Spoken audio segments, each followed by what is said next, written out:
nearly $700 million more to support publicly funded schools and improve education. There is a serious concern of parents of supplying drugs in the school premises. Ever since the federal Liberals legalized cannabis, we've seen an increased usage of marijuana among young people and vaping as well. And we used to had a SRO program. And when this program was halted, the police chief made a statement that it can be restarted. And a lot of it is tied to the drug trade, smuggling of guns and gangs, and it's inflicting harm in every region of Canada. Vancouver and Toronto, same is true. We're dealing with the same challenges. So what does government stands on stopping drugs in the schools, to address the parents' concerns, and to restart the SRO program? We've taken responsible action to try to get the unions to accept a reasonable deal that provides stability for kids. We announced $24 million specifically in school-based anti-violence actions, more school monitor safety, investments that I actually think are going to help. ਅੱਜ ਅਸੀਂ ਗੱਲ ਕਰਾਂਗੇ education minister Stephen ਲੈਚੇ ਦੇ ਨਾਲ। ਕੁਝ parents ਦੇ ਕੰਸਰਨਸ ਹੈ ਕਿ ਡਰੱਗਸ ਨੂੰ ਲੈ ਕੇ ਸਕੂਲਾਂ ਦੇ ਅੰਦਰ SRO ਪ੍ਰੋਗਰਾਮ ਜਿਹੜਾ ਬੰਦ ਕੀਤਾ ਗਿਆ ਸੀ ਉਹ ਕਦ ਰੀਸਟਾਰਟ ਹੋ ਸਕਦਾ ਹੈ, ਕਿਉਂਕਿ ਪੇਰੈਂਟਸ ਦਾ ਵੱਡਾ ਕੰਸਰਨ ਹੈ ਕਿ ਡਰੱਗਸ ਜਿਹੜੀ ਸਕੂਲਾਂ 'ਚ ਕਾਫੀ ਚੱਲਦੇ ਆ, ਉਹਦੇ ਤੇ ਸਰਕਾਰ ਦਾ ਜਾਂ ਪੁਲਿਸ ਦਾ ਕੀ ਉਹਦੇ ਤੇ ਨਜ਼ਰੀਆ ਹੈ ਤੇ ਉਹਨੂੰ ਟੈਕਲ ਕਿੱਦਾਂ ਕੀਤਾ ਜਾਊਗਾ। ਅੱਜ ਦੀ ਪ੍ਰੈਸ ਕਾਨਫਰੰਸ ਦੇ ਅੰਦਰ ਸਟੀਫਨ ਲੈਚੇ ਐਜੂਕੇਸ਼ਨ ਮਿਨਿਸਟਰ ਨੇ ਇਹ ਵੀ ਅਨਾਉਂਸ ਕੀਤਾ ਹੈ ਕਿ ਜਿਹੜਾ ਨਵਾਂ ਬੈਕ ਟੂ ਸਕੂਲ ਪ੍ਰੋਗਰਾਮ ਹੈ, ਜਿਹੜਾ ਬੈਕ ਟੂ ਸਕੂਲ ਪ੍ਰੋਗਰਾਮ ਹੈ, ਉਹਦੇ 'ਚ ਜਿਹੜਾ ਕੁਰਿਕੂਲਮ ਹੈ 2023-24 ਦਾ, ਉਹਦੇ ਅਪਡੇਟਸ ਕੀ ਹੈ ਔਰ ਸਟੂਡੈਂਟਸ ਨੂੰ ਕਿਸ ਹਿਸਾਬ ਨਾਲ ਹੋਰ ਸਪੋਰਟ ਮਿਲੇਗੀ ਤਾਂ ਕਿ ਉਹਨਾਂ ਨੂੰ ਤਿਆਰ ਕੀਤਾ ਜਾਏ ਫਿਊਚਰ ਸਕਸੈਸ ਦੇ ਲਈ। ਗੱਲਬਾਤ ਕਰਦੇ ਹਾਂ ਖਾਸ Stephen Lecce education minister of Ontario ਦੇ ਨਾਲ। Minister, there is a serious concern of parents of supplying drugs in the school premises. We have seen in British Columbia, the government made the 2.5 gram of the drug decriminalization of hard drugs. So question is, what is the Ontario government's position on this? Is Ontario government planning on the same way of the British Columbia government making hard drugs, decriminalization of hard drugs? How government is planning to stop the drugs in the school premises, because we have seen washrooms being used to transmit the drugs in schools. So this is a big concern of parents. And we used to had a SRO program. And when this program was halted, the police chief made a statement that it can be restarted when appropriate time comes. So what does government stands on stopping drugs in the schools, to address the parents' concerns, and to restart the SRO program? Thank you. Okay, it's a very important question because ever since the federal Liberals legalized cannabis, we've seen an increased usage of marijuana among young people and vaping as well. Ontario was the first province in the country. It was the first curriculum I updated as your minister, mandating knowledge in Ontario's health and physical education curriculum with respect to learning about the negative short and long-term impacts of cannabis and vaping. We were the first jurisdiction to mandate learning to discourage the utilization of cannabis, vaping, tobacco. All of this is important, and we've led the way in this respect. Now, you mentioned the decriminalization of illicit drugs. We're talking about very serious drugs. I will just say on a personal level, I'm very concerned about the rise of use of illicit drugs and the normalization of illicit drugs. Well, we cannot normalize the usage of serious drugs that have long-term impacts and health impacts on people. I think our emphasis needs to be on recovery and helping people who may have addictions seek access to recovery services. That's I think what a company does.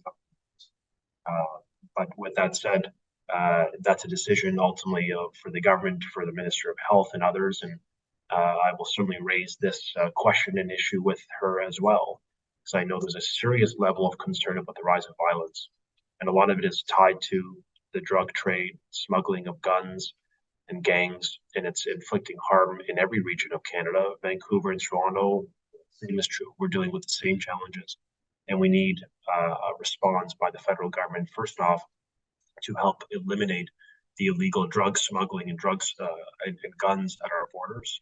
We need action on parole so that we stop the revolving door justice, of criminals that are smuggling serious guns and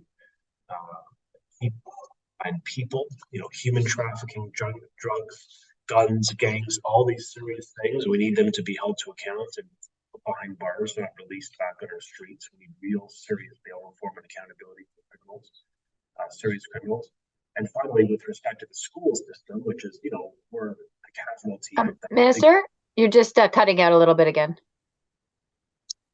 With respect to schools, which is the casualty of this broader violence issue in Canada, we announced $24 million specifically in school-based anti-violence actions, more school monitor safety investments that I actually think are going to help reduce the risks in schools. But at the end of the day, the school is the casualty of the community and the rise of violence across Canada. So at the provincial level, we've increased the amount of law enforcement and officers on the streets. And we, of course, continue to urge the federal government to take action on bail, to take action on illegal drugs, to take action on illegal guns, and to stop the rise of violence that's happening in every single province in the country. And what about SRO program, if you can elaborate? Well, obviously, the school boards make the decisions with respect to this. We've made the case, as you know, from just a few months ago that we think it's important that schools have positive relationships with law enforcement. I mean, police are on the ground. They work on fighting human trafficking. They support issues of incidents like bullying and violence in schools and at homes, in communities. They play a really positive role. They can, if they're allowed to. I've seen some amazing work over the past few months, especially of collaboration between police and schools. So we encourage that because we think if we can help build confidence in law enforcement for young people, they know they can turn to them in their time of need. I thank our law enforcement. I thank the women and men who serve. They make a big difference in our lives. And I think we should work with them more, frankly, and encourage them to have greater presence in front of young people to build trust, confidence, relationships, and ultimately help reduce the risk in our schools and near our schools. ਹੁਣ ਅਸੀਂ ਦੇਖਦੇ ਹਾਂ ਕਿ Stephen ਲੈਚੇ ਨੇ ਜਿਹੜੇ students ਨੂੰ support ਕਰਨ ਲਈ ਜਿਹੜੇ ਪ੍ਰੋਗਰਾਮ ਬੈਕ ਟੂ ਸਕੂਲ ਔਰ ਜੋ ਕੁਰਿਕੂਲਮ ਹੈ 2023 ਔਰ 24 ਦਾ ਉਹਦੇ ਚ ਕੀ ਨਵੇਂ ਅਪਡੇਟਸ ਹੈ ਉਹਨਾਂ ਨੇ ਕੀ ਅਨਾਉਂਸਮੈਂਟ ਕੀਤੀ ਹੈ ਅਸੀਂ ਦੇਖਦੇ ਹਾਂ ਇੱਥੇ With this coming September, we're hiring 2,000 additional educators focused on literacy and math promotion. We're expanding investments, adding $600 million more dollars, nearly $700 million more dollars to support publicly funded schools and improve education. Our focus is on lifting standards and improving results for kids when it comes to STEM education, science, technology, engineering, and math. As was noted earlier, the new language curriculum restores phonics, cursive writing, critical thinking skills, digital literacy skills. It now will mandate at least 30 minutes of dedicated reading instruction every day in the course of a young child's life. So we're adding investments, we're increasing staffing. We are, yes, absolutely creating more accountability on publicly funded school boards to do their jobs, to focus on academics, to refocus their energies on improving skills and the confidence of kids when it comes to the subjects that matter most. And finally, we are determined as a government to keep kids in school. These kids have faced such hardship over many years, and we are going to stand up to ensure children stay in school. They have every right to be in school, learning with their friends, and other educators benefiting from these critical investments to boost reading, writing, and math. And we are emphasizing, and I think we've taken responsible action to try to get the unions to accept a reasonable deal that provides stability for kids. And while I'm disappointed that the Elementary Public Teachers Federation has made a decision to proceed in the strike, I am going to continue to make the case the welfare of children must prevail. Kids need to be in school. We've come up with a reasonable offer to avert a strike, one that the public high school teachers have accepted that apparently is not good enough for the public elementary school teachers. It just doesn't make sense. It's unfair to kids. But we're going to continue to stay at the table and urge the union to come back to the table, work with us to get a deal. And I still remain cautiously optimistic that we can do that, even if there's a lot of ups and downs in the journey of negotiating. I'm convinced we're going to get deals that keep kids in school, and that's our government's commitment.